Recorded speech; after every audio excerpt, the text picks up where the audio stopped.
Bismillahirrahmanirrahim. Assalamualaikum warahmatullahi wabarakatuh. Innal hamdalillah nahmaduhu wa nasta'inuhu wa nastaghfiruh wa na'udzu billahi min shururi anfusina wa sayyiati a'malina. Man yahdihillahu fala mudilla lahu wa man yudlil fala hadiya lahu. Asyhadu an la ilaha illallah wahdahu la syarika lah wa asyhadu anna Muhammadan abduhu wa rasuluhu alladzi la nabiyya ba'dah. Shalawatullahi wa salamuhu alaihi wa ala alihi wa sahbihi wa sallama tasliman katsira, amma ba'd.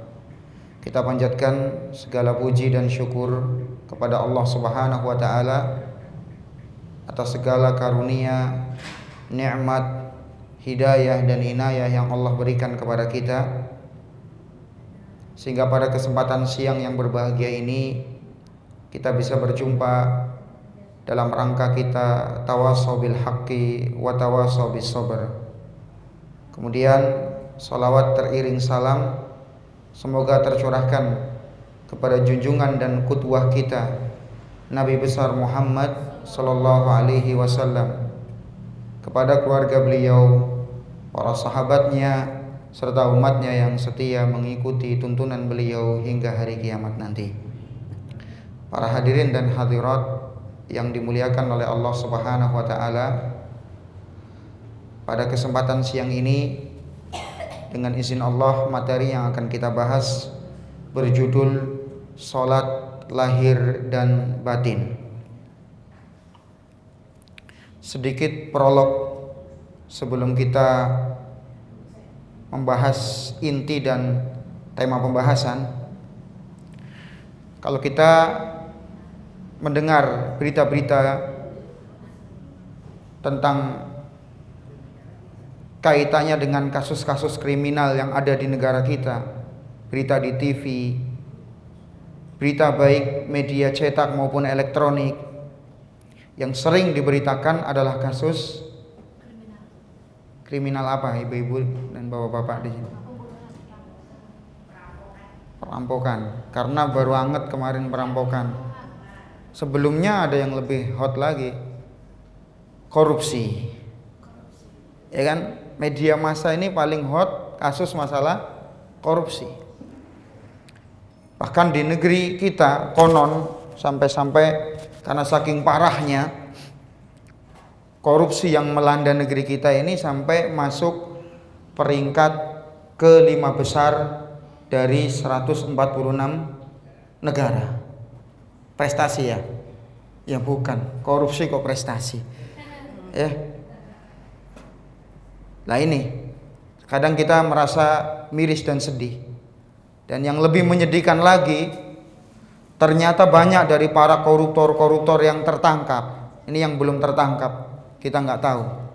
Tapi yang sudah tertangkap, banyak di antara mereka justru mengerjakan sholat. Banyak. Mereka rajin sholat, rajin ke masjid. Mungkin menjadi pertanyaan bagi kita. Mereka rajin sholat, mereka ibadah kepada Allah Subhanahu wa ta'ala. Tapi kenapa di satu sisi yang lain mereka melakukan tindak kriminal yang namanya korupsi? Bukankah Allah Subhanahu wa ta'ala menyatakan dalam Al-Quranul Karim, yaitu tepatnya di surah Al-Ankabut ayat ke-45, Allah Ta'ala berfirman bagaimana? Innas sholata tanha 'anil fahsya'i wal munkar.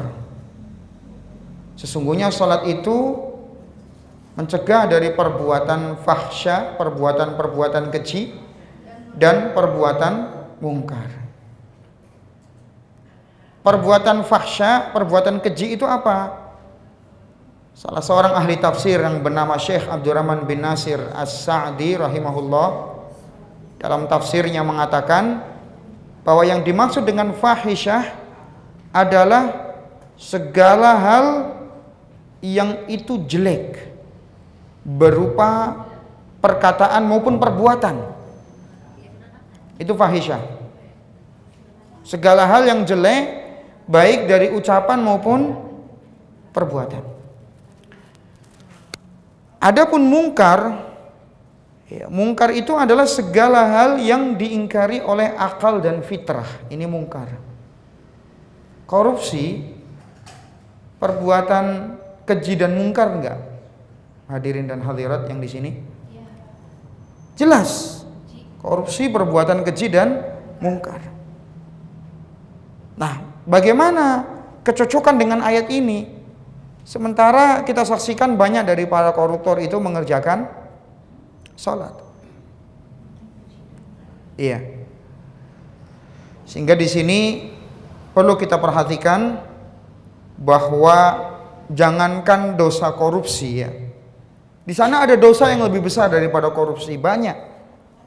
Ya, pembunuhan, ya. Yang lebih besar lagi kesyirikan. Dan pelakunya kadang juga masih sholat. Coba yang banyak yang menjalankan kesyirikan itu, yang mereka menyeru kepada orang yang sudah mati, meminta syafaat, minta barokah kepada orang-orang yang sudah ada di dalam kuburan. Mereka setiap hari sholat, setiap hari mengikrarkan iyyaka na'budu wa iyyaka nasta'in. Hanya kepadamu ya Allah aku menyembah, dan hanya kepadamu aku mohon pertolongan. Setiap hari mereka begitu. Tapi giliran pingin jodoh, datang ke kuburan yang keramat, kuburan yang dianggap wali, DP-DP di situ, istighosah kepada penghuni kubur. Mbah, saya belum punya jodoh. Mbah, saya ingin naik pangkat, dan seterusnya. Mereka sholat. Maka bagaimana kecocokannya dengan firman Allah, salat itu mencegah dari perbuatan keji dan mungkar. Kita saksikan, ya, yang mau jabat-jabat kadang-kadang sebagai caleg atau apa, masih datang ke dukun, masih salat juga.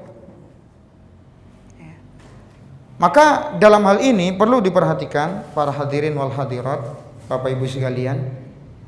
Yang salah bukan Al-Qur'annya. Kita yakin seyakin-yakinnya bahwa Allah Subhanahu wa taala itu benar firman-Nya dan tidak mungkin dusta. Karena Allah menyatakan dalam Al-Qur'an, "Wa man asdaqu minallahi qila." Dan siapakah yang lebih jujur daripada ucapannya selain daripada firman Allah Subhanahu wa taala. Artinya firman Allah tidak ada kebatilan, tidak ada kebohongan, tidak ada manipulasi. Nah, sekarang berarti yang enggak beres adalah orang yang sholatnya itu yang enggak beres. Ya. Orang yang sholatnya lah yang tidak beres. Sholat tapi masih syirik, sholat masih menjalankan maksiat, melakukan kemungkaran. Ya, maka perlu kita perhatikan bahwa sholat itu bukan sekedar gerakan-gerakan lahiriah semata. Ini poin yang harus kita pahami, bahwa sholat bukan semata-mata gerakan lahiriah. Kalau cuma gerakan lahiriah, mohon maaf, hampir-hampir nggak ada bedanya antara sholat dengan senam poco-poco, karena sama-sama gerak. Kalau cuma gerak lahiriah yang diinginkan sholat, orang gerak ketika sholat, ya mungkin dia keringetan, ya gerak gitu ya, sebagaimana orang berolahraga pun bergerak. Padahal perintah Allah Subhanahu wa taala dalam Al-Qur'an itu perintah untuk mengerjakan apa mendirikan sholat. Saya tanya nih Bapak Ibu di sini, perintah dalam Al-Quran itu mengerjakan apa mendirikan? Mendirikan. Al-Quran menyatakan apa? Wa aqimus sholat, dirikanlah sholat. Allah tidak sekedar mengatakan kerjakanlah sholat, tidak, tapi dirikanlah sholat. Ada bedanya tidak antara mendirikan dengan mengerjakan? Beda apanya? Beda tulisannya? Atau beda apanya? Bedanya di mana antara mengerjakan dengan mendirikan?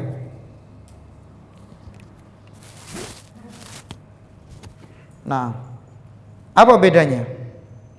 Jelas beda. Jadi yang namanya aqimu, tegakkanlah, dirikanlah, itu bukan sekedar gerakan lahiriah semata. Coba kita baca tafsir yang dibawakan oleh Ibnu Abbas radhiyallahu anhu, dan tafsir ini dikutip oleh Imam Ibnu Jarir At-Tabari dalam tafsirnya, bahwa yang dimaksud dengan iqamatus shalah, menegakkan salat, artinya apa? Tamamur ruku'i was sujud, yaitu menyempurnakan ruku' dan sujud. Artinya ruku'nya lurus, sujudnya juga lurus. Karena Nabi SAW menjelaskan bahwa tidak diterima sholat seorang yang tidak meluruskan punggungnya. Jadi kalau ruku itu lurus dulu, lurus, membaca doa ruku, baru berdiri sami Allahu liman hamidah. Kadang-kadang sebagian itu terlalu terburu-buru. Ruku belum lurus, bacaan ruku belum selesai sudah sami Allahu liman hamidah. Ya. Kemudian sempurnakan sujud. Sujud ada berapa anggota? Berapa anggota, Bu? Berapa anggota, Pak? 7 anggota sujud. Mana saja? Ya, ini kening. Sampai hidung. Ini hidung nempel loh ya. Nah, sebagian orang ini mau sholat hidungnya enggak nempel. Harusnya nempel. Entah apa alasannya, mungkin takut kena debu, apa takut hidungnya pesek atau gimana, saya nggak tahu. Ya, dia takut menempelkan hidungnya. Padahal masya Allah, menempelkan hidung kita, kening kita itu bagian dari penghambaan diri kepada Allah Subhanahu Wa Taala. Penghinaan kita di hadapan Allah. Dan itu mulia kalau kita menghinakan diri.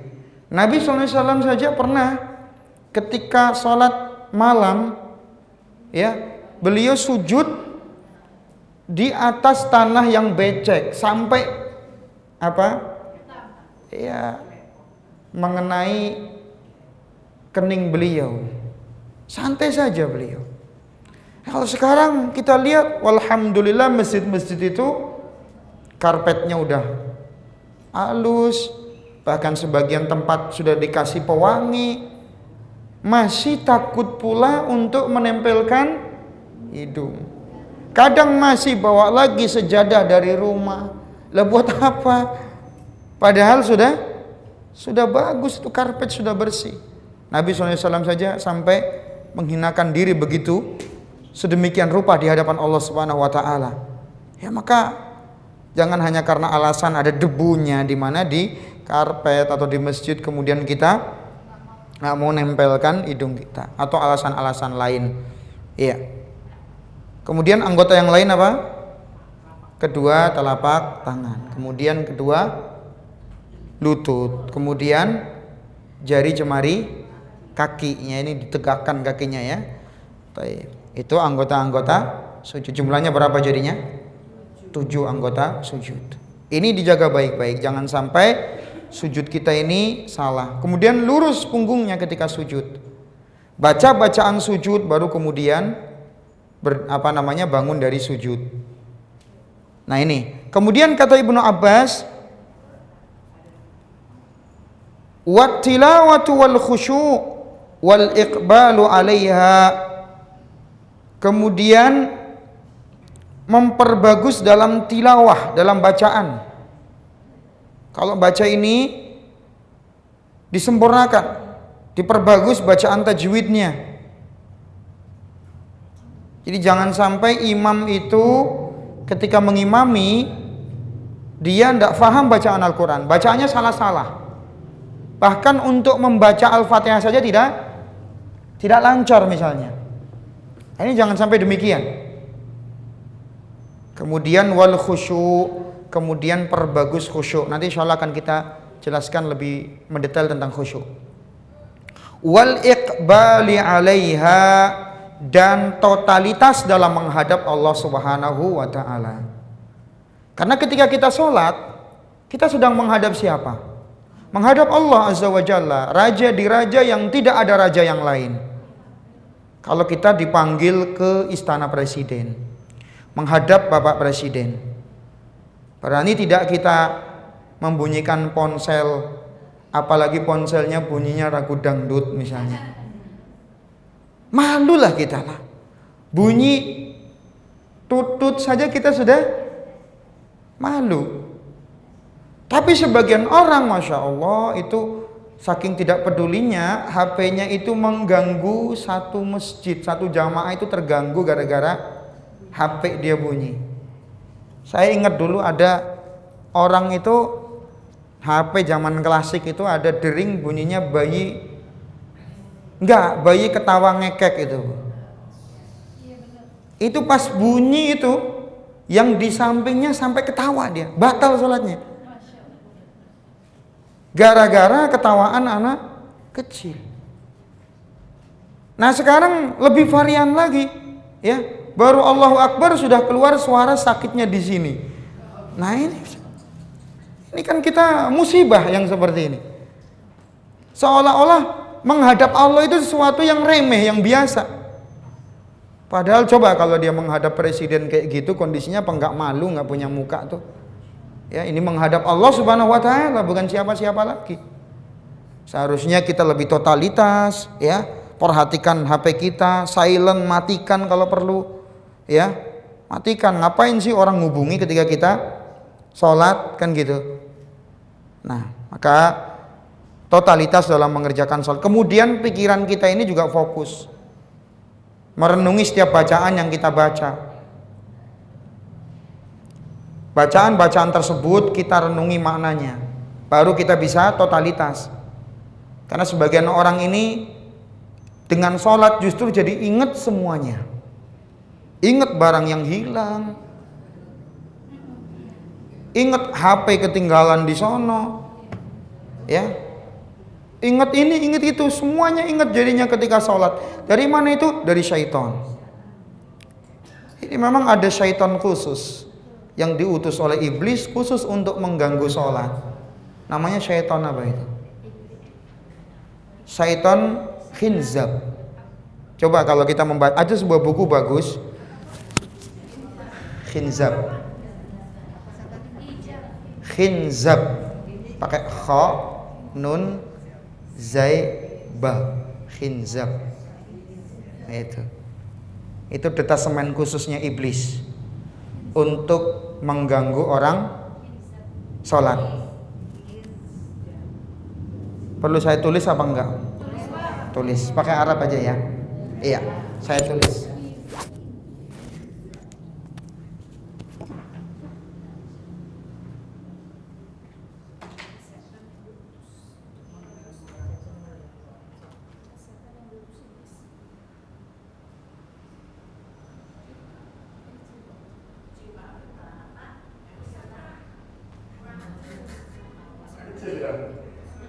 Makanya gak ada gitu.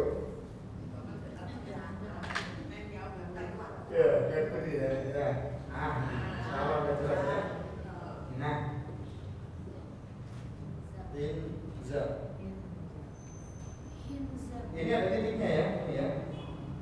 Mohon maaf saya memang tulisannya begini apa adanya ya. Iya.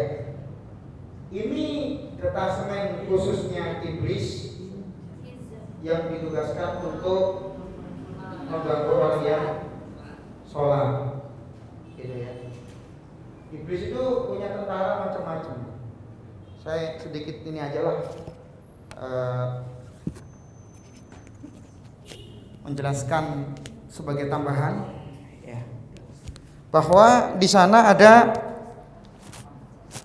pasukan iblis khusus untuk menceraikan suami istri. Di mana iblis membangun singgasananya Bapak-Ibu sekalian? Di atas laut. Laut mana? Allahu a'lam, jangan nebak-nebak, ini perkara gaib, enggak boleh. Kita imani aja di atas laut. Laut mana ya wallahu a'lam, jangan nebak-nebak. Ada yang nebak di segitiga Bermuda. Mana dalilnya? Ini ramalan dari mana nih segitiga Bermuda? Ya, di Laut Pasifik, mana dalilnya? Tidak ada. Jadi kita jangan mengira-ngira, dan tidak penting. Kita tahu singgasananya iblis itu nggak penting, nggak penting, nggak membuat kita tambah pahala juga nggak membuat kita dosa juga nggak. Jadi hal yang nggak penting.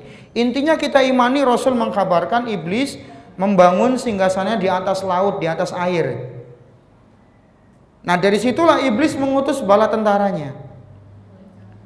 Setiap peluang-peluang ibadah, lahan-lahan ibadah, iblis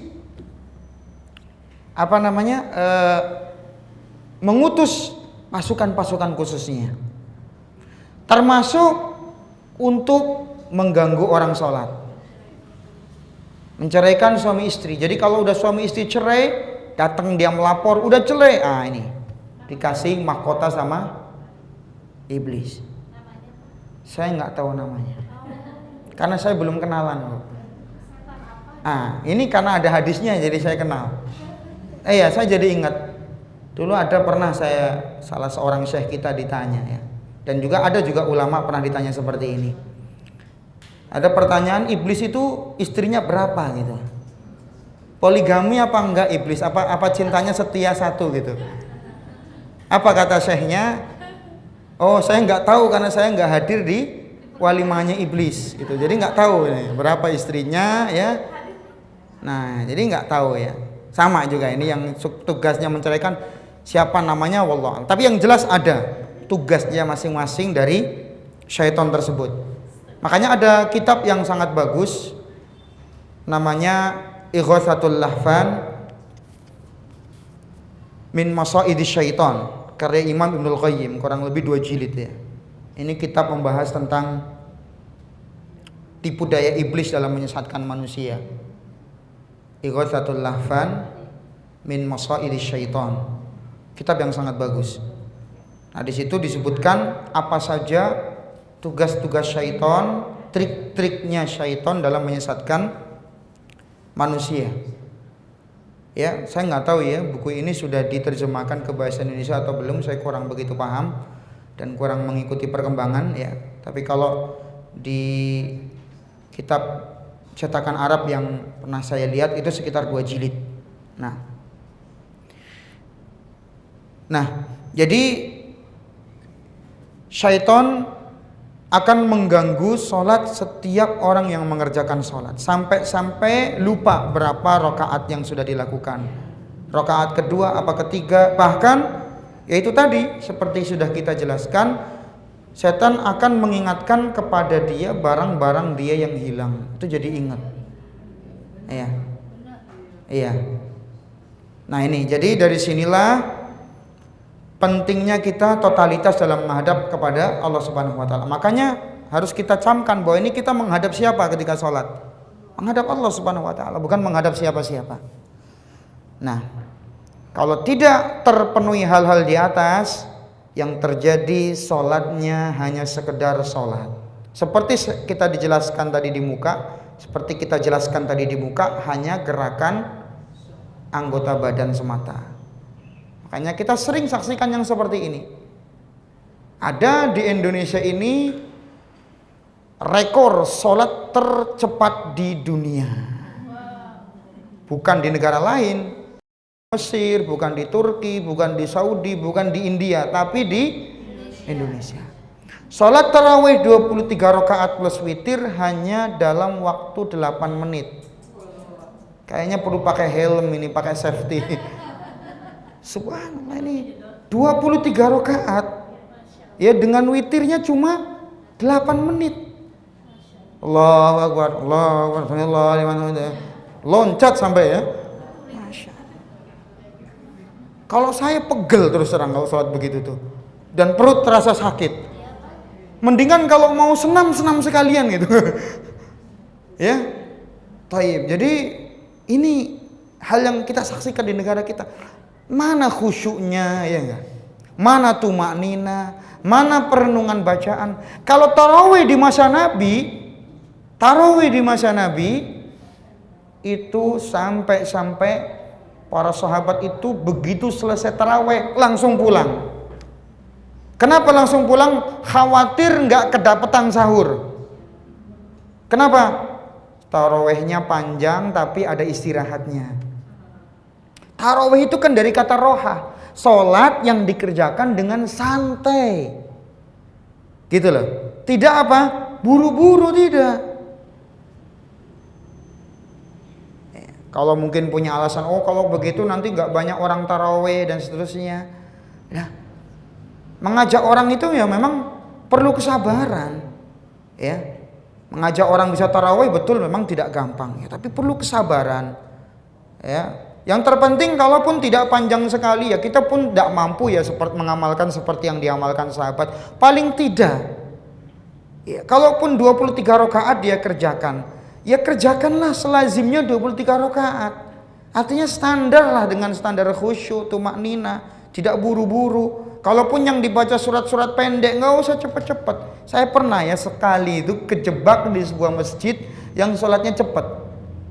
Saya kaget ya, saya tidak nyangka selesai sholat ya bener. Saya ngos-ngosan jadinya. Itu sekali saja saya terjebak dulu itu. Jadi Masya Allah ya, ini fenomena yang ada di Indonesia. Sholat model cepat seperti ini, ya apa yang mau diharapkan? Ya, bagaimana kemudian sholat ini mau mencegah dari perbuatan keji dan mungkar? Karena yang diharapkan, maaf, sholat itu kayak orang nitip absen di kantor. Yang penting saya udah masuk kantor, sudah absen, ya sama dia sholat. Yang penting saya ke masjid sudah nampang muka, udah kelihatan sama malaikat. Sholat seperti itu, ya yang penting udah nampang muka, udah sholat di masjid, sudah kayak di absen, pulang lagi ke rumah. Nah itu yang tidak kita inginkan. Sholat hanya sekedar gerakan, tapi batinnya tidak selaras dengan lahiriahnya, ya.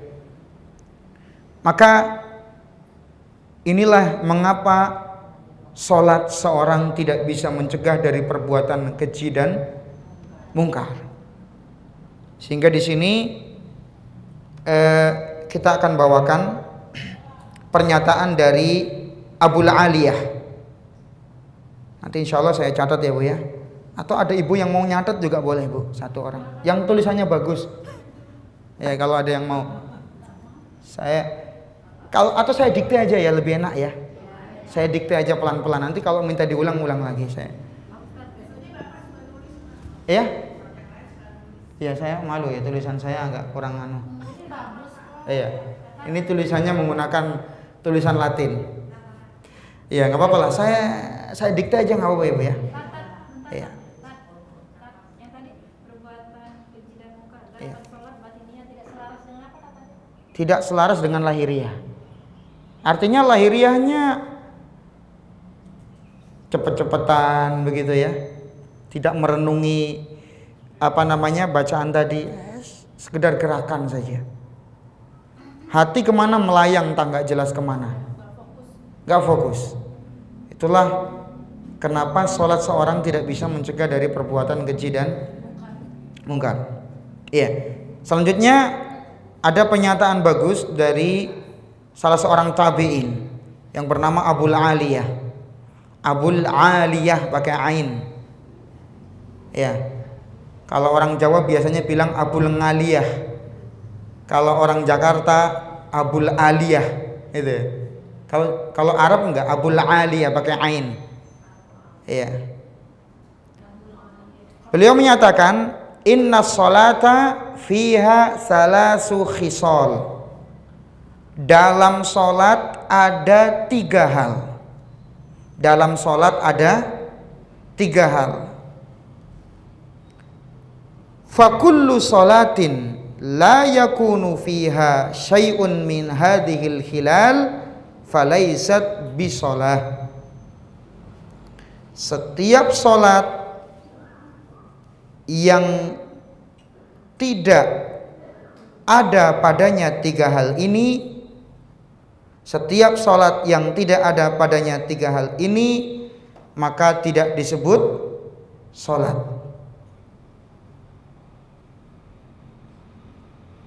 Apa tiga hal itu? Yang pertama, al-ikhlas. Ini yang paling penting pertama. Iya. Jadi komponen penting pertama dalam sholat, yang pertama adalah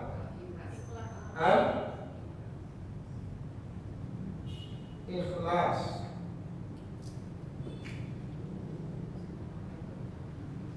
Nah, ini komponen pertama.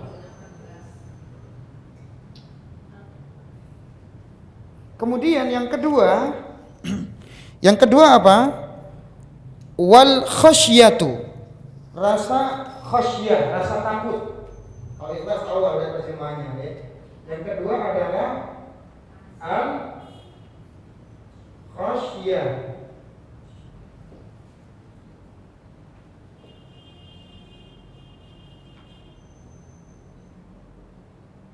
Rasa takut. Ini khasyah. Ini komponen kedua, harus ada dalam sholat. Kemudian yang ketiga apa? Yang ketiga adalah zikrullah, berzikir kepada Allah.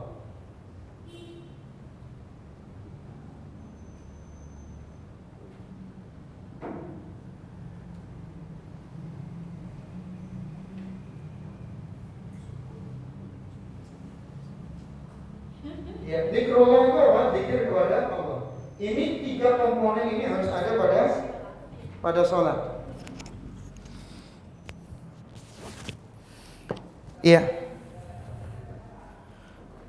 Nah, kemudian Imam Abu Aliyah mulai merinci bagaimana korelasi tiga ini dalam pelaksanaan sholat.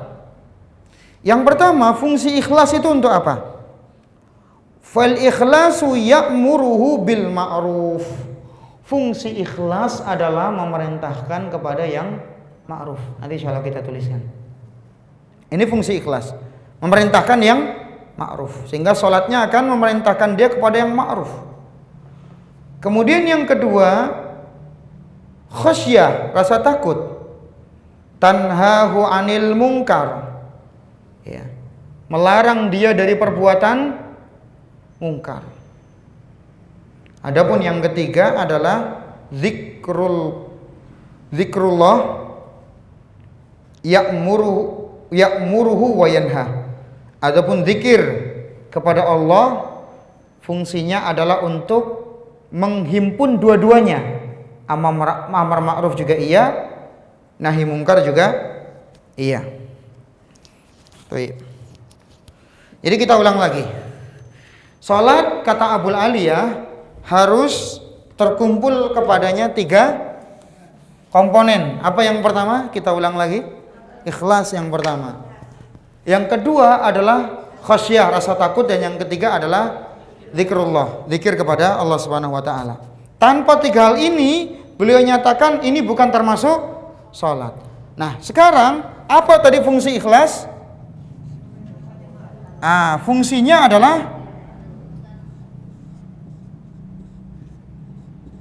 perintah kepada yang ma'ruf.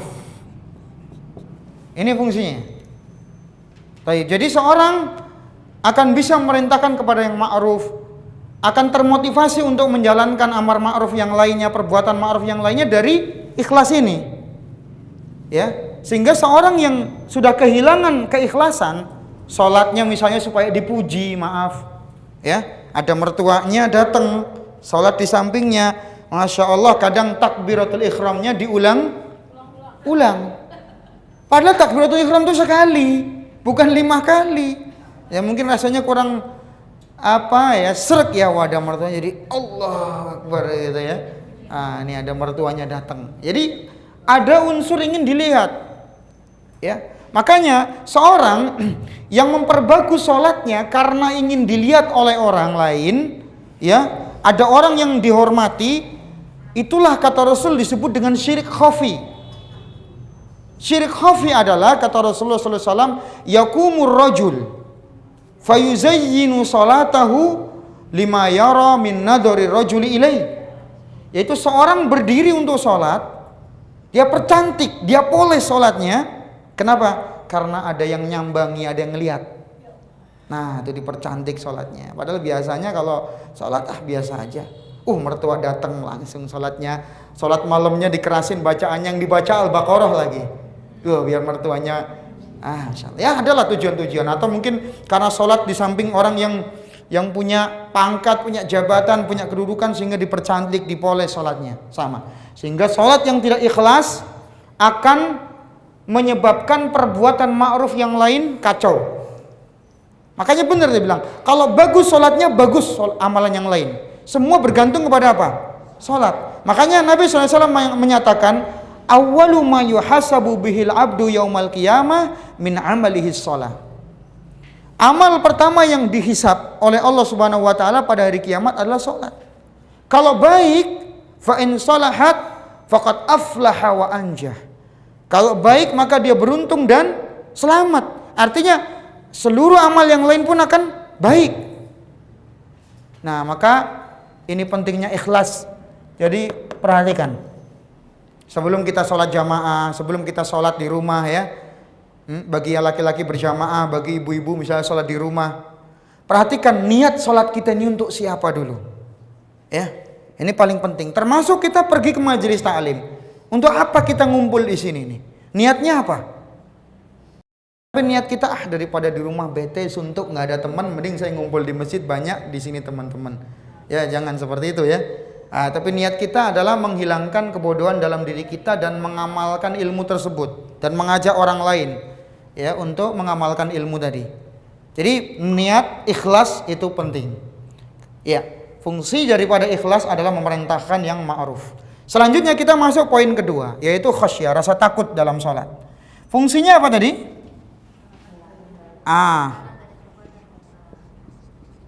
Melarang mungkar. Ya, larang dari perbuatan yang mungkar. Iya. Terkadang seorang ini masih menjalankan perbuatan-perbuatan yang mungkar. Ya, tadi sudah kita beri prolog ya di pembahasan pertama tadi, pembukaan. Ada orang sholat masih mencuri, orang sholat masih korupsi, orang sholat masih bahkan melakukan perbuatan syirik. Dari mana? Tidak ada rasa takut dalam sholatnya. Ini. Sholat sih sholat, tapi gerakan. Tidak pernah ada rasa ketika membaca ayat azab misalnya ya. Misalnya ketika dia membaca surat dalam Al-Quran. Ya, walahum adzabun alimun bima kanu yaksibun. Ya, orang-orang yang kufur kepada Allah, yang durhaka kepada Allah akan mendapatkan azab yang pedih akibat perbuatan mereka. Kayaknya biasa-biasa aja tuh, nggak tergerak, nggak ada rasa takut. Coba lihat sholatnya para sahabat, lebih banyak sholatnya itu menangis mereka.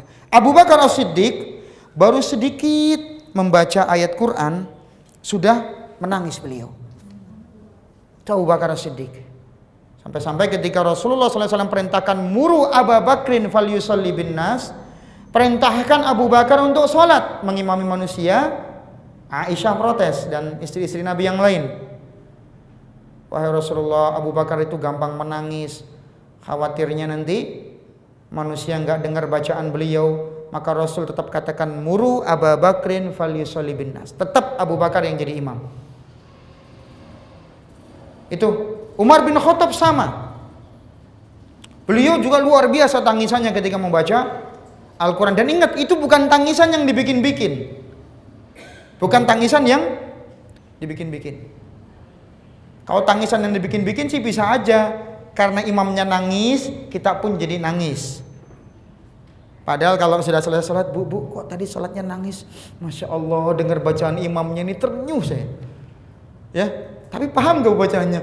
Gak paham sih. Itu. Sampai ada saya pernah mendengarkan sebagian kisah ya, dan juga membaca kisah-kisah orang yang menangis dalam sholat yang belum tentu tangisan itu karena khusyuk dan karena khosyah, rasa takut, belum tentu. Saya pernah dengar ada seorang imam membaca sebuah bacaan. Bunyinya wa yas'alunaka 'anil mahid.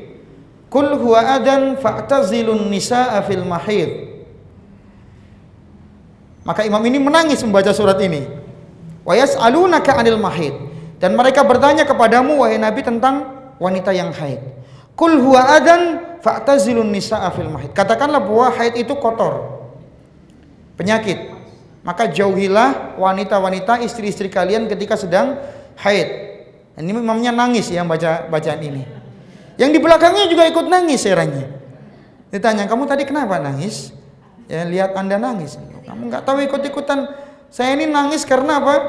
Nggak bisa berhubungan dengan istri saya gitu loh. Karena lagi haid, makanya saya nangis gitu. Kamu ikut-ikutan nangis kenapa gitu loh, kan lucu. Ada lagi juga kisah lain yang menunjukkan tidak adanya khusyuk dalam sholat, yaitu ada dikisahkan seorang imam membaca Al-Fatihah sampai pada ayat waladhdallin. Semua pasti bilang amin. Ada satu orang dia nggak bilang amin. Imamnya membaca salah satu atau beberapa ayat dalam ayat-ayat terakhir surah Asy-Syu'ara ya, dalam surah Asy-Syu'ara. Ayat tersebut sampai kepada firman Allah, waghfir, perkataan Nabi Ibrahim, waghfir li abi innahu kana minadh-dhallin. Nah, yang satu orang tadi bilang amin. Nah, malu dia, yang lainnya nggak ada bilang amin, dia bilang amin sendiri. Nah, itu karena nggak khusyuk, nggak ada khosyah. Orang kalau tidak menghadirkan khosyah, rasa takut, ya begitu akibatnya. Nggak nyambung dengan bacaan. Nangis sih bisa nangis, tapi tanya dulu paham nggak bacaan imam. Jangan mentang-mentang nangis berarti oke, belum tentu. Mending kan nggak usah nangis tapi paham, itu mending daripada nangis cuma ikut-ikutan. Syukur-syukur paham plus nangis, itu lebih bagus lagi. Ya, itu. Nah, ini unsur kedua, adanya rasa takut kepada Allah. Rasa takut inilah yang akan membuat seorang tercegah dari perbuatan mungkar. Coba kalau dia mau nyuri, baca firman Allah, wassariqu wassariqatu faqta'u aydiyahuma. Para pencuri laki-laki dan perempuan, potong kedua tangannya. Takut dia. Ya, kalaupun di dunia nggak dipotong, takut di akhirat kena azab yang lebih pedih. Kenapa? Karena ada unsur takut, sehingga sholat ini akan berpengaruh pada kesehariannya. Contoh misalnya mau zina, dia baca firman Allah bagi orang yang berzina, ya, balasan apa yang diperoleh dari orang yang berzina, takut, akhirnya dia meninggalkan zina. Karena terkadang orang hafal ayat-ayat larangan zina, wala taqrabuz zina, paham ayat tadi, tapi tetap aja mendekati. Kenapa? Tidak ada rasa takut kepada Allah Subhanahu wa taala. Coba kalau dia memiliki rasa takut, pasti ya salat ini akan membuat dia takut untuk berbuat maksiat. Kenapa? Setiap salat dia paham bacaan, membuat dia takut kepada Allah Subhanahu wa taala. Ya, ini unsur yang kedua, itu khasyat. Kita masuk unsur yang ketiga, yaitu zikrullah, berzikir kepada Allah Subhanahu wa taala. Dan berzikir kepada Allah ini yang menghimpun dua perkara di atas. Ya, menghimpun dua perkara.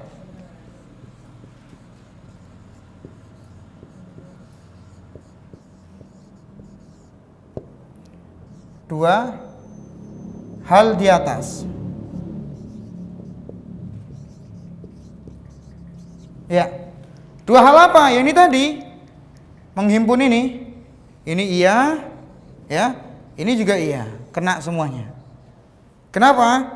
Karena dia sadar bahwa inti dari sholat itu mengingat Allah, bukan ingat siapa-siapa. Sholat ingat pekerjaan, sholat ingat lagi nyupir truk, Ingat sholat ingat di kantor misalnya ya. Nah, jadi ketika seorang memahami bahwa sholat itu adalah zikrullah, zikir kepada Allah, sedang berkomunikasi dengan Allah, asik dia bermunajat dengan Allah, akan lupalah seluruh hal yang menyibukkan dari sholat. Coba kalau ini nggak benar juga sih ya. Kalau anak muda dulu itu ya kan, kalau dia lagi pacaran dan dia komunikasi dengan apa? Orang bilang sekarang cemiwiunya apa itu ya. Dengan pacarnya gitu ya. Itu apa? Itu terasa nikmat. Diganggu yang lain pun nggak mau. Nah, lu minggir lu. Gue lagi asik nelpon gitu kan. Nah, nggak mau dia diganggu. Nggak mau diganggu. Kenapa? Lagi asik dia bercanda, berbisik-bisik, bercumbu rayu dengan pasangan yang tidak halal. Ya haram itu ya. Itu pun dia terasa nikmat, walaupun habis itu dia menderita. Kapan bisa ketemu kekasihnya kan gitu? Menderita enggak? Menderita tuh. Makanya orang yang kesengsem tuh menderita. Ya. Menderita. Apalagi kalau pasangannya ternyata nikah sama orang. Dah, menderitanya bisa bunuh diri itu orang. Nah, itu bahayanya. Itu berkomunikasi dengan makhluk kadang terasa nikmat. Atau sedang berbicara dengan orang yang mau ngasih kita hadiah. Ada yang nelpon ibu, tiba-tiba ibu ditelepon orang dari luar negeri. Ibu, ya, ini dengan siapa? Dengan ibu A misalnya. Ibu dapat hadiah ini apa? Haji gratis. Oh, benarkah dapat hadiah haji gratis? Ya iyalah, bos. Pasti bicaranya asik. Anaknya lagi ganggu. Entar mang, ibu lagi ngomong Lagi apa? Asik ini dapat hadiah haji gratis ini.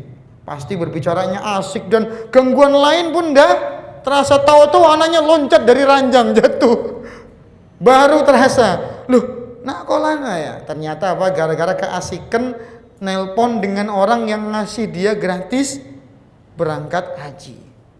Ya, berangkatnya langsung lagi nggak pakai antri. Nah, itu pasti bicaranya terasa nikmat dan nggak mau diganggu yang lain. Nah, kita ketika sholat, kita sedang berkomunikasi dengan Allah. Sadari bahwa ketika berkomunikasi dengan Allah pasti berpahala. Pasti akan dibalas oleh Allah dengan balasan yang terbaik. Sehingga ketika itu ya, dia tidak mau dan tidak peduli dengan yang lainnya kecuali hanya kepada Allah. Makanya jangan heran ya. Jangan heran kalau dahulu para sahabat itu ketika sudah sholat khusyuknya luar biasa. Nanti insya Allah akan kita baca di pembahasan terakhir nanti insya Allah di penutup tentang bagaimana khusyuknya para pendahulu kita yang soleh dalam masalah sholat. Iya. Jadi ini unsur berikutnya zikrullah. Kita sedang zikir kepada Allah. Kita sedang berkomunikasi dengan Allah Subhanahu Wa Taala sehingga ya dari situlah kita merasa lebih nikmat daripada berkomunikasi kepada selainnya. Iya. Ini 3 unsur yang harus ada pada sholat seorang sehingga bisa mencegah dari perbuatan keji dan mungkar. Selanjutnya faktor berikutnya yang menyebabkan sholat seorang bisa mencegah dari perbuatan keji dan mungkar adalah faktor khusyuk itu sendiri. Nah, baru kita masuk pembahasan khusyuk. Sebenarnya di luar pembahasan ini ya, kita tambahkan lagi pembahasan tentang khusyuk. Saya hapus ini ya. Saya anggap udah selesai nih. Ya, kita masuk bab baru yaitu khusyuk. Khusyuk inilah faktor penting ya yang akan menjadi penentu ya salat seorang menjadi salat yang mencegah dari perbuatan keji dan mungkar.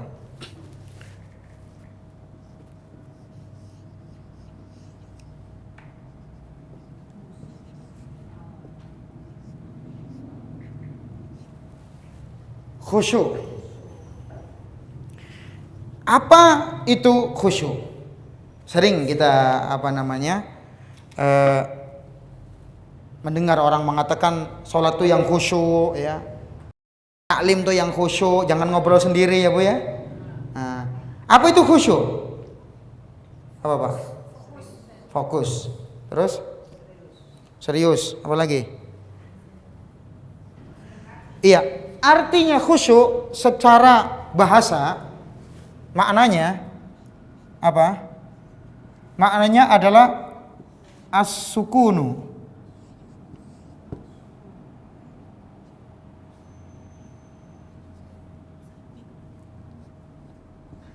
Ya, apa sukun? Sukun itu artinya adalah tenang. Nah, ini asal kata khusyuk dari kata as-sukunu, artinya tenang. Ini artinya asal katanya. Jadi, salatlah yang khusyuk, salatlah yang tenang. Ya. Ini arti secara bahasa. Atau bisa diartikan juga diam. Iya. Atau bisa juga ada makna yang kedua, yaitu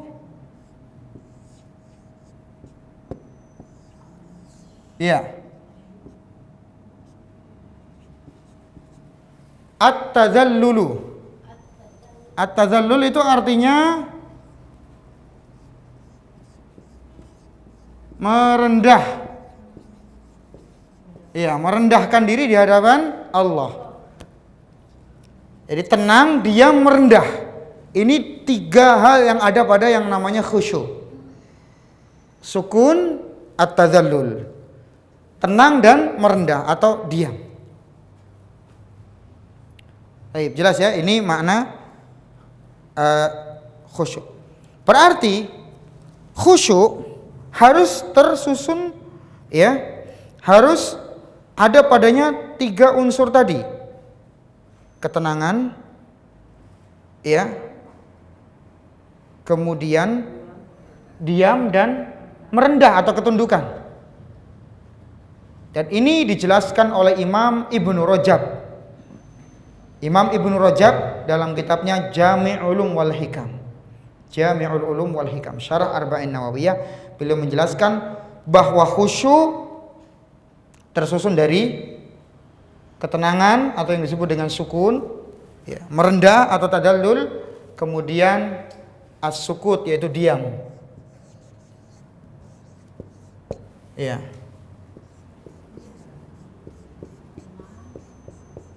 Baik.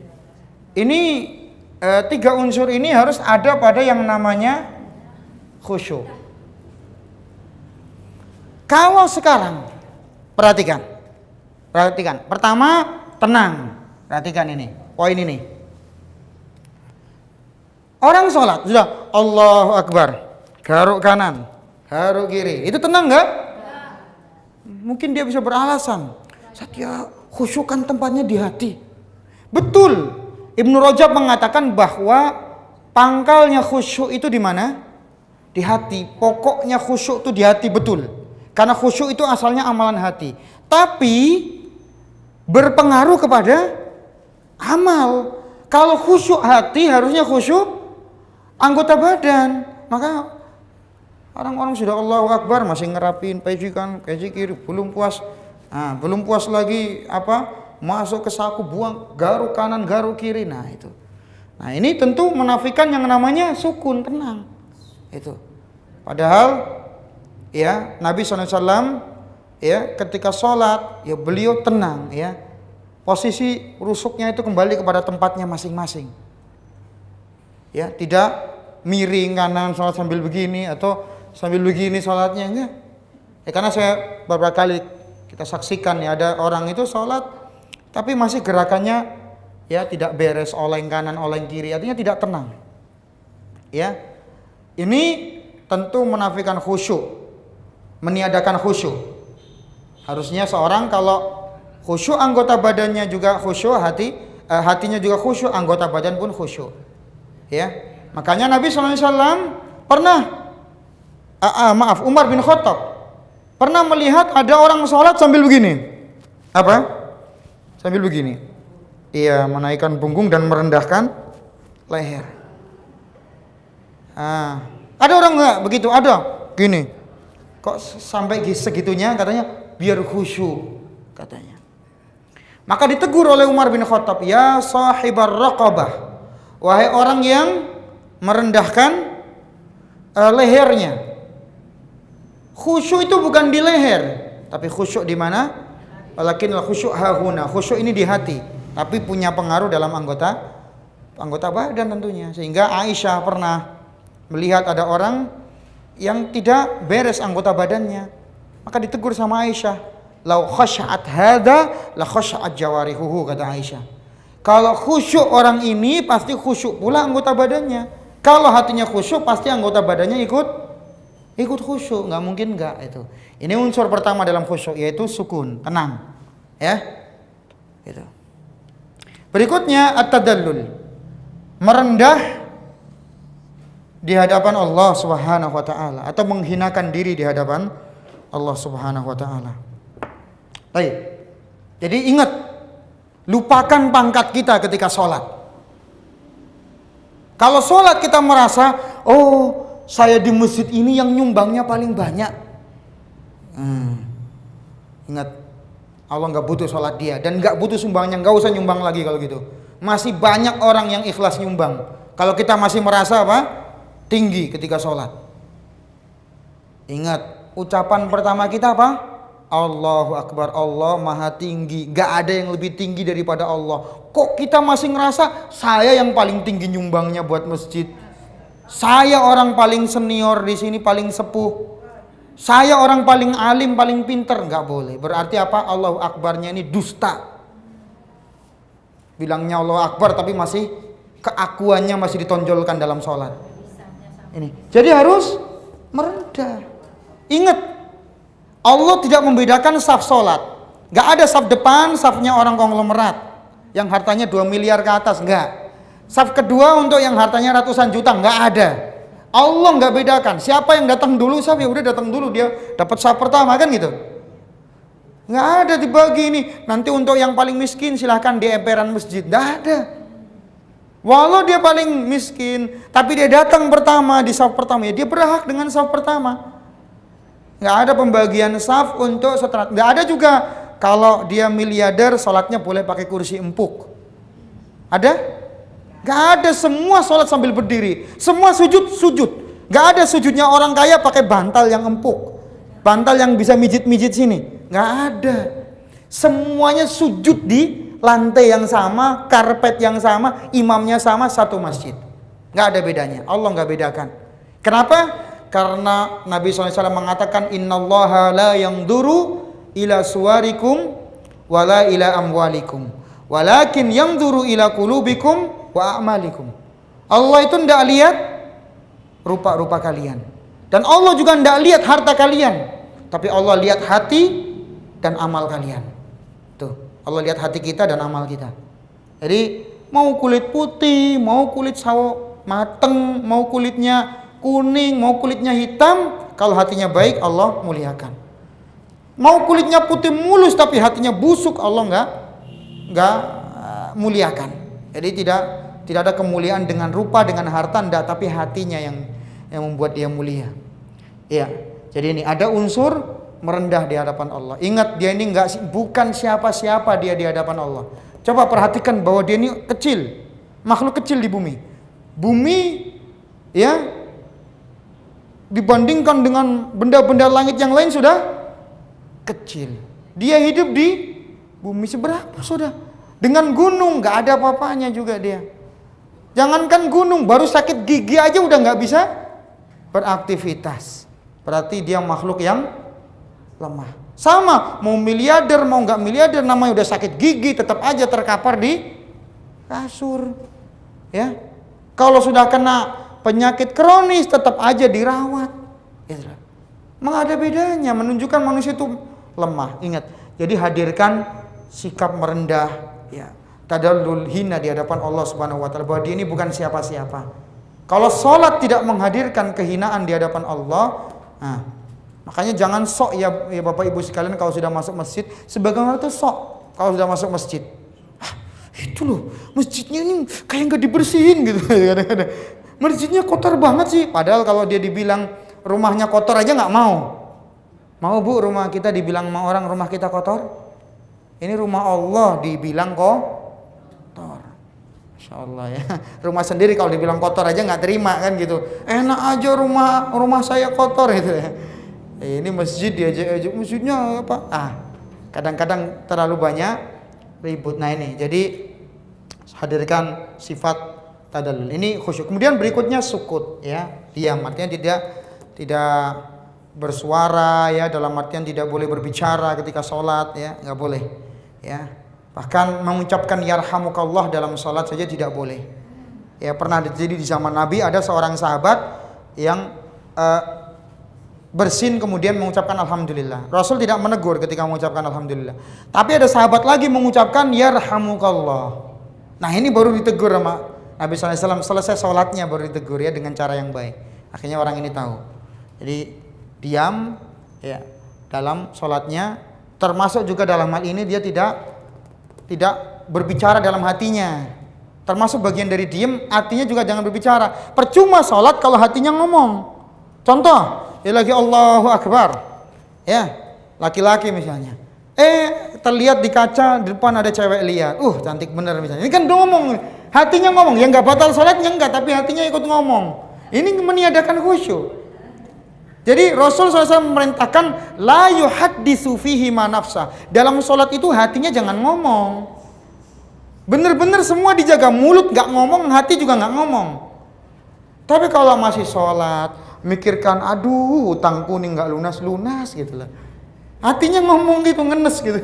Ini sama nih. Jadi diam mulut kita, diam juga hati kita, jangan ngomong ya. Ini baru kata Ibnu Rajab, seorang dikatakan sholatnya khusyuk. Dan unsur inilah yang terpenting dan ruhnya orang sholat.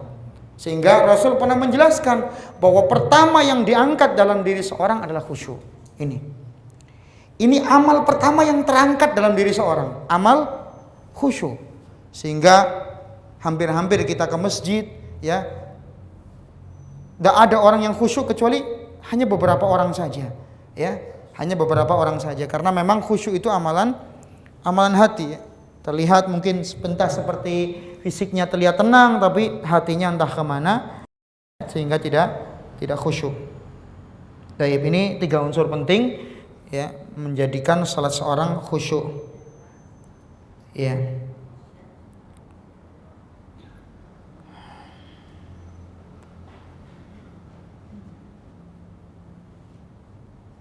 Baik, Syekh Abdurrahman bin Nasir As-Sa'di atau As-Sa'di dalam kitabnya Taisir Karimur Rahman, beliau mengingatkan, ini saya baca aja ya, nggak perlu saya tulis, yang penting dipahami aja. Beliau mengatakan bentuk sholat yang dapat mencegah dari perbuatan keji dan mungkar ditandai dengan menyempurnakan sholat, yaitu memenuhi rukun, syarat dan berusaha khusyuk. Ya, memenuhi rukun, syarat dan berusaha khusyuk dalam sholat ya. Ya, menyempurnakan rukun, syarat dan khusyuk dalam sholat. Nah, khusyuk kembali lagi ke 3 hal ini ya. Sehingga dengan sebab itu bertambahlah keimanan dan sholatnya akan mencegah dari perbuatan keji dan mungkar.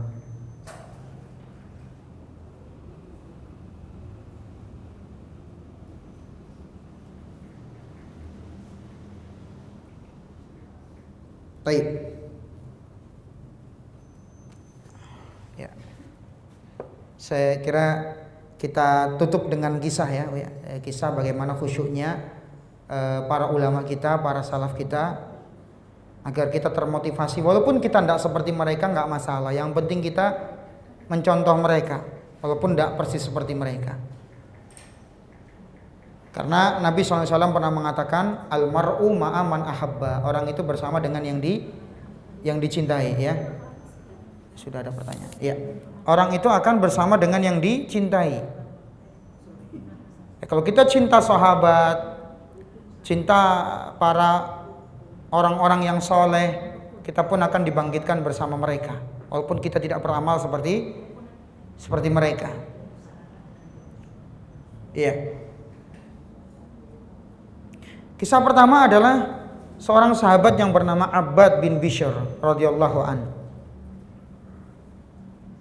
Beliau sholat dalam keadaan dipanah, terpanah lehernya, dan masih sempat untuk mencabut panah tadi, tapi beliau tidak menyetop sholatnya.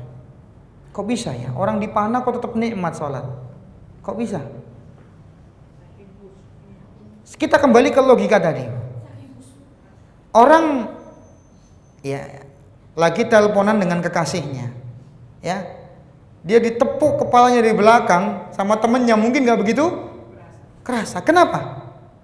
Asiknya dia berbicara dengan pasangannya, ya ya. Sampai mau tepuk kepalanya pun nggak terasa, gitu.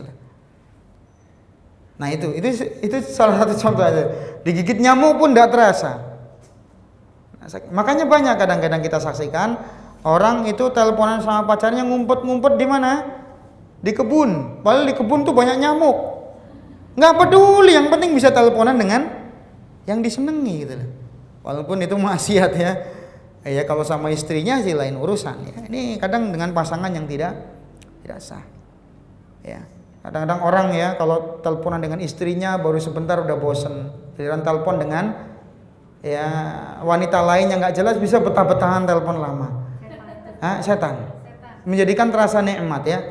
Perbuatan afaman zuyyina lahu su'u amalihi fara'ahu hasana. Ya, perbuatannya dihiasi seolah-olah baik. Nah, ini kasihan orang seperti ini, tertipu dia. Jadi ngomongnya pun nggak 1 jam pun nggak terasa. Ternyata 1 jam sambil apa? Sambil pegangan pohon, kadang-kadang jalan kemana 1 kilo karena saking ngasihnya nelpon. Itu. Ini realita juga pernah kita saksikan, ya. Padahal belum sah jadi pasangannya, sudah telepon-teleponan, udah bilang mama papa, padahal belum jadi pasangan. Yang sah. Saking asiknya jalan sampai berkilo-kilo, tahu-tahu, ya, udah sekian kilo, nggak terasa capek. Kenapa? Asik. Maka itu kondisi sebagian orang. Nah, para sahabat dahulu ketika sholat dia nikmat karena bermunajat dengan Allah Subhanahu Wa Taala. Maka jangan heran dipanah pun tidak terasa. Kayaknya terlalu berat kita ya kalau level ini ya, berat. Ada seorang tabi'in. Nah sekarang baru tabi'in. Tabi'in namanya Urwah bin Az-Zubair, putra daripada Az-Zubair bin Awam radhiyallahu anhum. Nah Urwah bin Zubair itu kena penyakit yang namanya al-akilah. Penyakit yang kalau menggerogoti badan menyebabkan badan bisa diamputasi. Namanya al-akilah. Saya nggak tahu ini terjemahnya bahasa Indonesia apa. Kalau kena penyakit ini bisa diamputasi badannya. Nggak tahu itu diabetes apa. Apa zaman itu udah ada diabetes juga saya nggak tahu. Orang Arab menyebutnya al-akilah. Nah, kemudian dokter di zaman itu mengambil kesimpulan kakinya harus diamputasi. Ya. Sehingga dokter ini memberikan kesempatan kalau mau akan dikasih obat sehingga tidak terasa sakit. Maka Urwah mengatakan enggak usah. Cukup kamu potong bagian tubuh saya ketika saya sedang sholat. Insya Allah saya nggak terasa sakit. Allahu Akbar. Udah dipotong, digorok ya, dipotong, diamputasi, tidak terasa sakit. Tahu-tahu saja karena darah mengalir banyak, tahu-tahu aja beliau pingsan. Tapi tidak terasa apa-apa. Kayaknya berat juga ini. Kita belum kelasnya itu. Bawahnya lagi, siapa yang nggak kenal dengan Imamul Bukhari rahimahullah, Imam Al Bukhari, yang terkenal dengan Sahih Bukharinya, terkenal sebagai imam ahli hadis. Ya, kalau sudah berbicara hadis, siapa imamnya? Imam Bukhari pasti. Ya, ternyata bagaimana sholat beliau luar biasa. Suatu ketika Imam Bukhari sholat, sudah takbiratul ihram Allahu Akbar. Ya. Ternyata beliau disengat tawon. Ya. Bukan tawon biasa ini, bukan tawon lebah, enggak, tawon yang sengatannya itu ganas itu ya. Tawon apa itu namanya itu? Ya. Pokoknya sengatannya itu luar biasa ya tawonnya itu. Sehingga Badannya Imam Bukhari itu biru legam. Gara-gara apa? Gara-gara sengatan tawon. Ya, berapa badan beliau harus biru-biru ya, bahkan lebih dari 10 gigitan. Ini tawonnya ini seneng itu ya gigit itu. Ternyata selesai sholat ya, Imam Bukhari ditanya, kenapa kamu kok baru sengatan pertama tadi tidak menghentikan sholatmu? Ya, saya eman-eman katanya mau mutus sholat karena sudah menghadap Allah Subhanahu Wa Taala, lagi enak-enaknya. Nanti kalau diputus sholatnya malah kerasa sakit ya, sengatan tawonnya. Tapi begitu sholat tidak terasa sakit kata Imam Bukhari. Nah ini kayaknya berat juga ya, berat masih ya. Sengat tawon 10 lebih itu gimana kita gak sakit, pasti sakit ya. Sedangkan digigit nyamuk aja udah rewot-rewot sholat kita mungkin sudah ya. Baru gigit nyamuk, baru diganggu lalat, nah sudah gak khusyuk itu, Masya Allah. Nah ini kualitas sholat seorang mempengaruhi keimanan. Makanya zaman dahulu ya, para pendahulu kita yang soleh kalau mau belajar itu lihat dulu sholatnya orang yang mau diambil ilmunya. Kalau sholatnya saja sudah tidak beres, bagaimana mau beres amal-amal yang lainnya. Nah inilah kenapa Allah mengatakan bahwa sholat itu mencegah dari perbuatan keji dan mungkar. Ternyata bukan sembarang sholat harus kualitas sholat yang super ya. Iya, Allah itu nggak butuh kualitas sholat yang ecek-ecekan, nggak butuh. Kita aja mau nggak Bapak Ibu sekalian dikasih barang yang ecek-ecek? Nggak mau, maunya yang ori ya nggak? Maunya yang ori ya. Nggak mau barang ecek-ecek, KW3 nggak mau. Mendingan barang asli, ori. Kita sendiri juga maunya yang ori, maunya yang baik. Kok kita persembahkan untuk Allah yang KW berapa sudah itu sholat kita ya. Ada orang sholat itu pahalanya setengahnya, ada cuma sepertiga pahala sholat, yang sisanya itu dicuri sama setan ya. Baik, maka hati-hati dari pencurian sholat ya.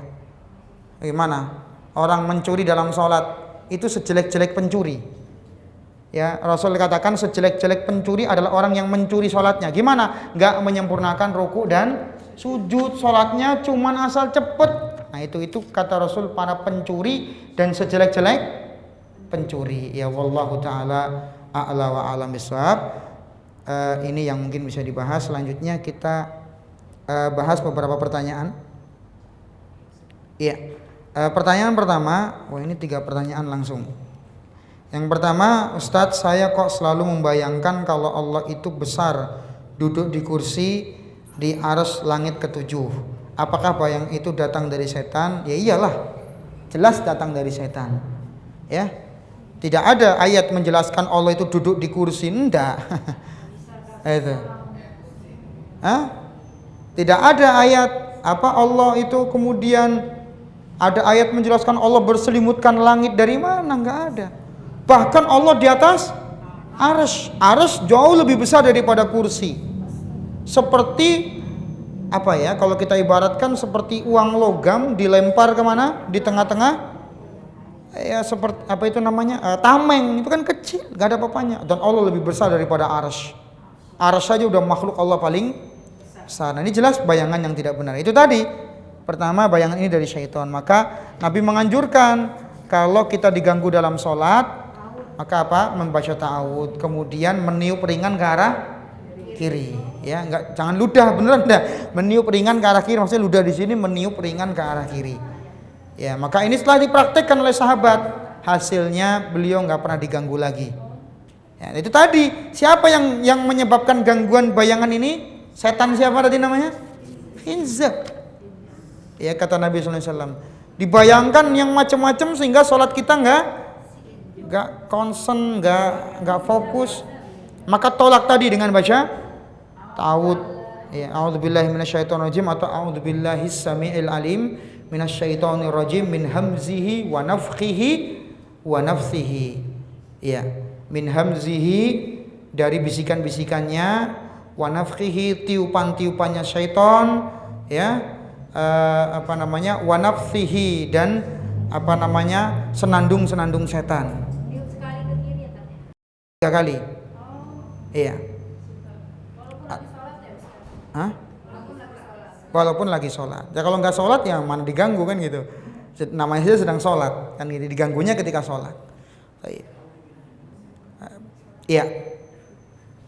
Kemudian pertanyaan berikutnya, apabila sholat dengan membacakan artinya, tetapi tidak detail, hanya sebagian besar, contoh Allahu Akbar, Allah Maha Besar, apakah boleh? Namanya sholat bilingual itu ya. Allahu Akbar tambah lagi Allah Maha Besar. Nggak boleh. Hanya Allahu Akbar saja. Coba perhatikan, terjemahan itu tidak mesti sama persis. Contoh, Allah Maha Besar. Padahal Allahu Akbar itu artinya Allah terbesar. Nggak ada yang lebih besar daripada Allah. Itu apa?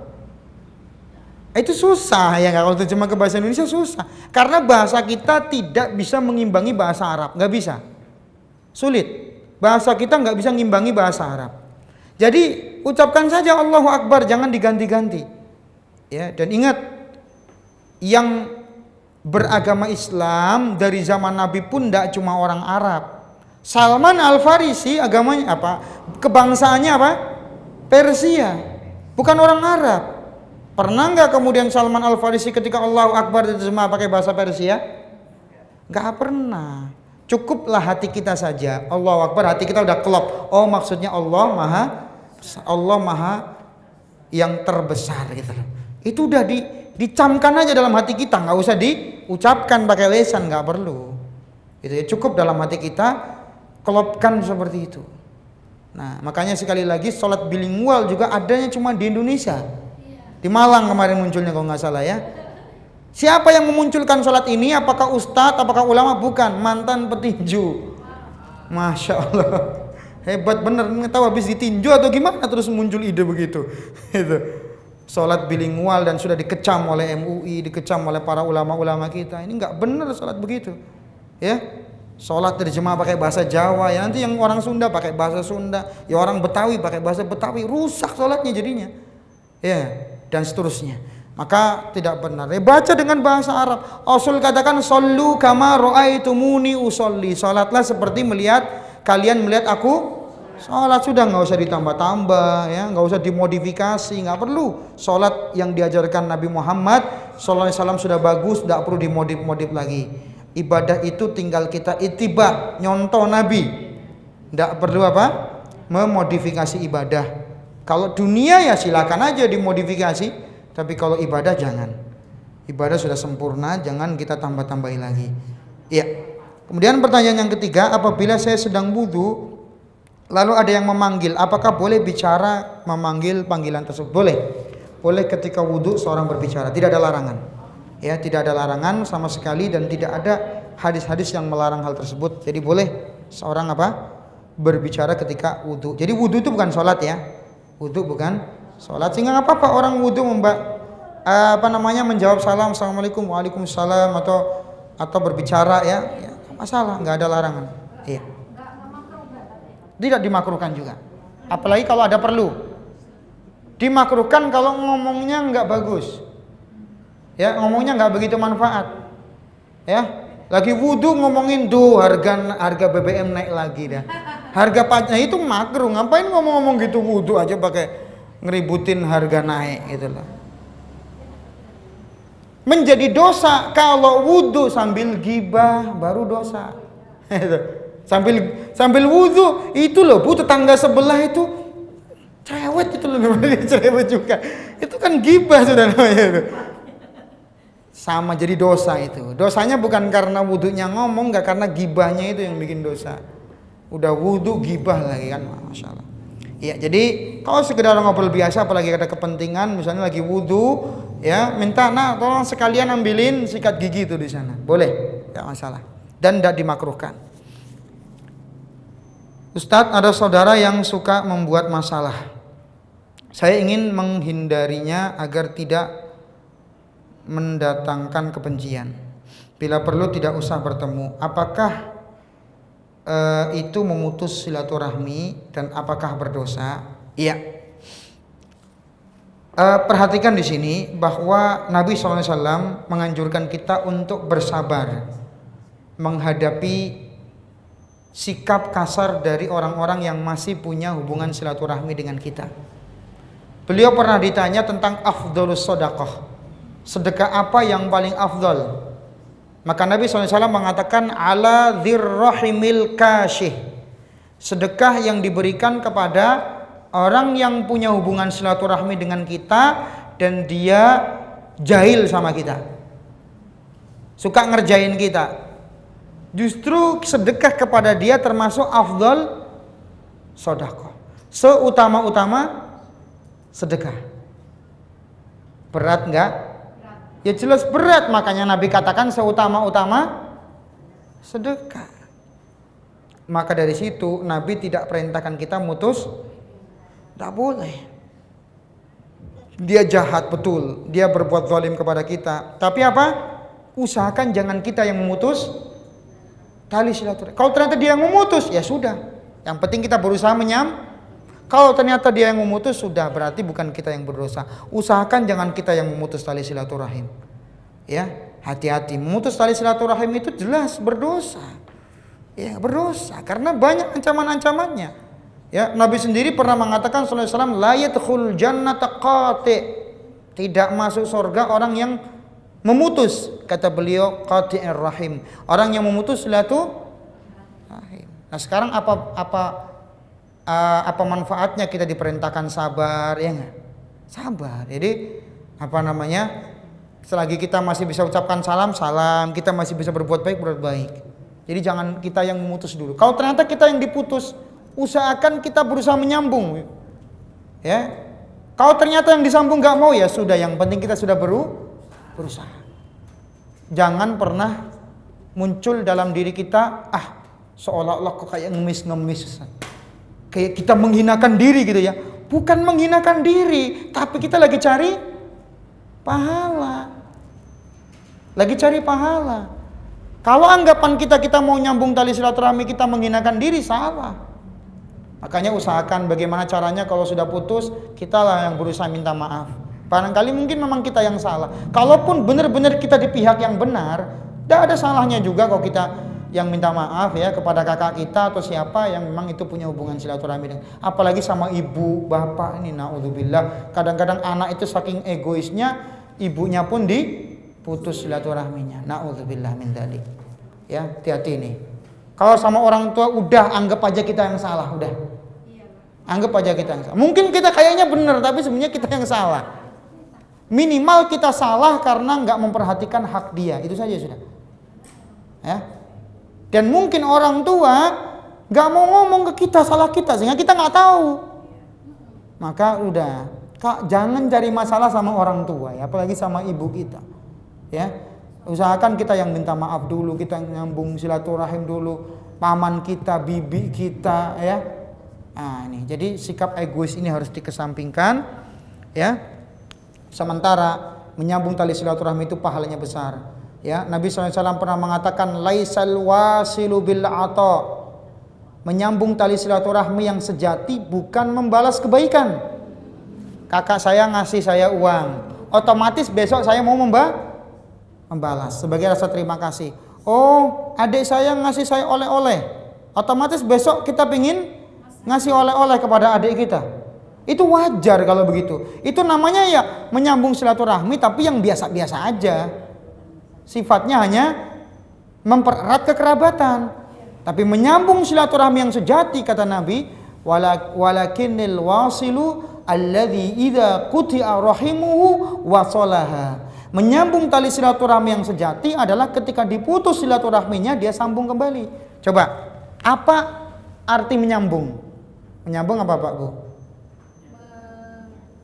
Menyatukan yang sebelumnya putus. Itu namanya menyambung.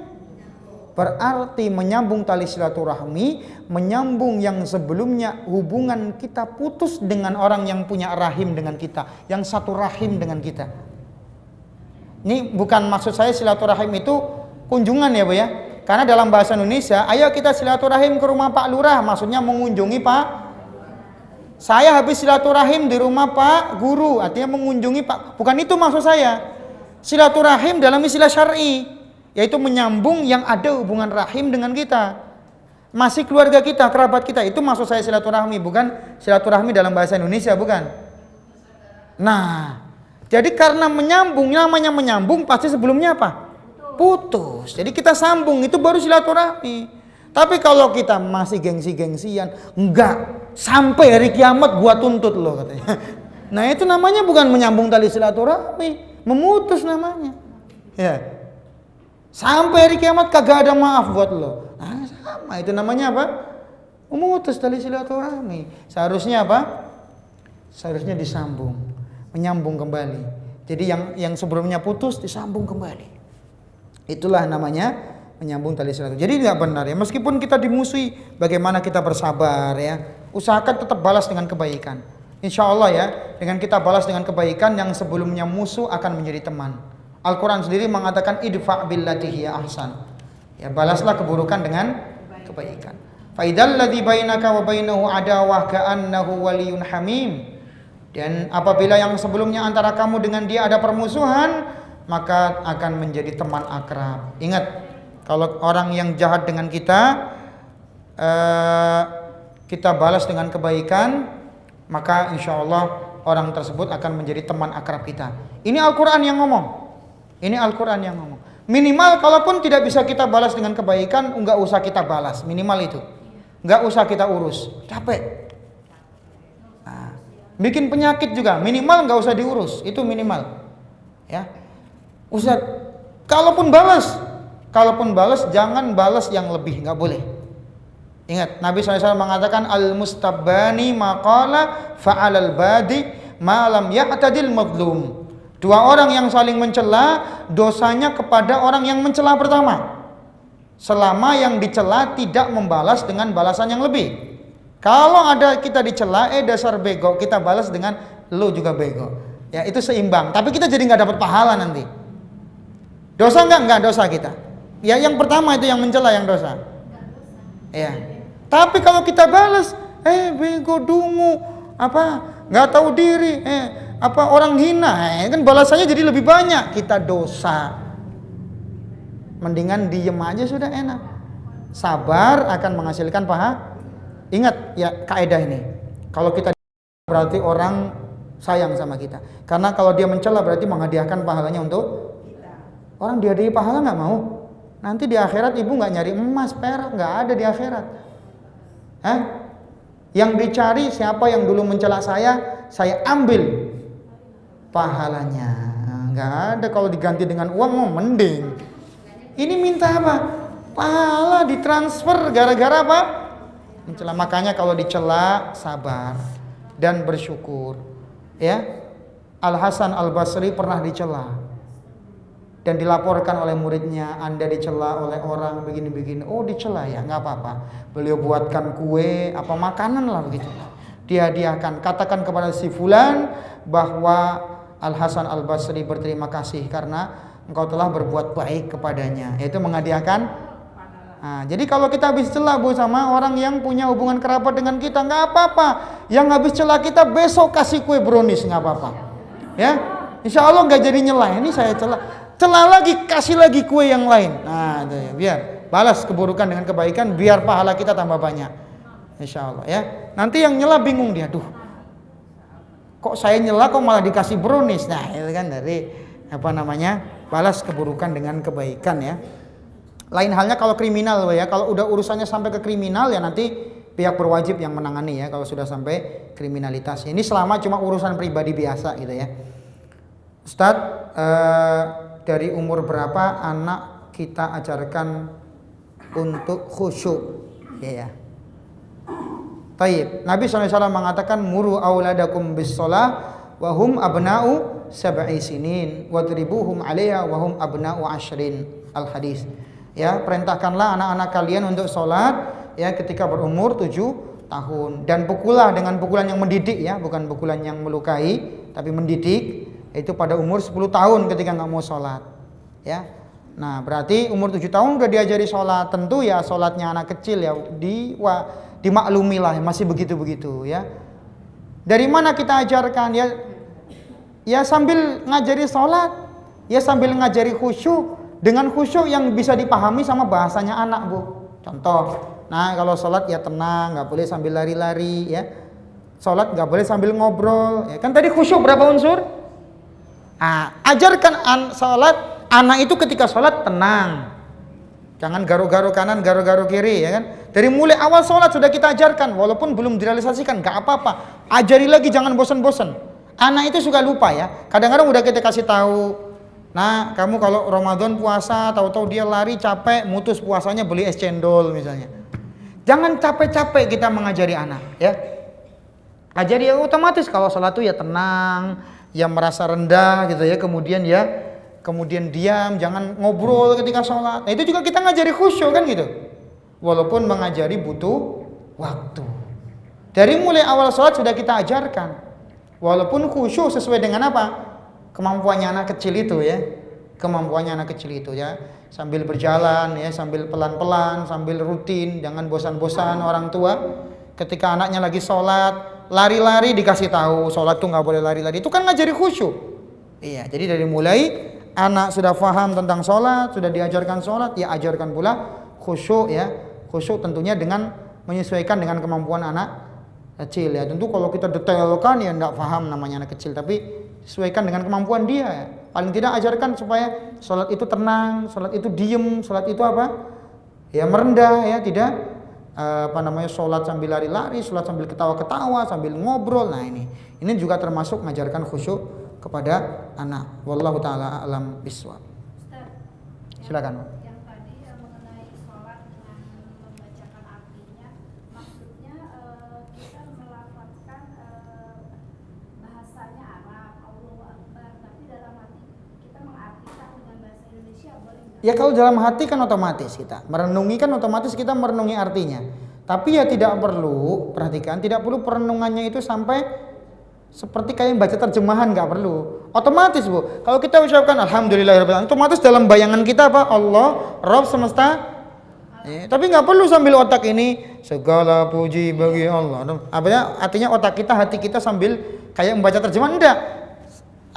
Buat saja refleks gitu, otomatis. Kita baca Alhamdulillahirabbil alamin, otomatis segala puji milik Allah, Rabb semesta alam gitu ya. Maksudnya dalam hatinya sudah. Itu udah otomatis ya kalau seorang memahami bacaan. Ya itu enggak termasuk ya, enggak termasuk yang menghilangkan kehusyuan.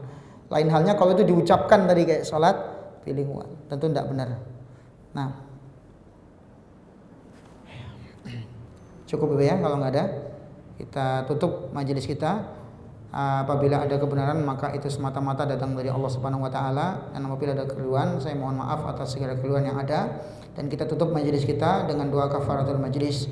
Subhanakallahumma bihamdika asyhadu an la ilaha illa anta astaghfiruka wa atubu ilaik. Wassalamualaikum warahmatullahi wabarakatuh.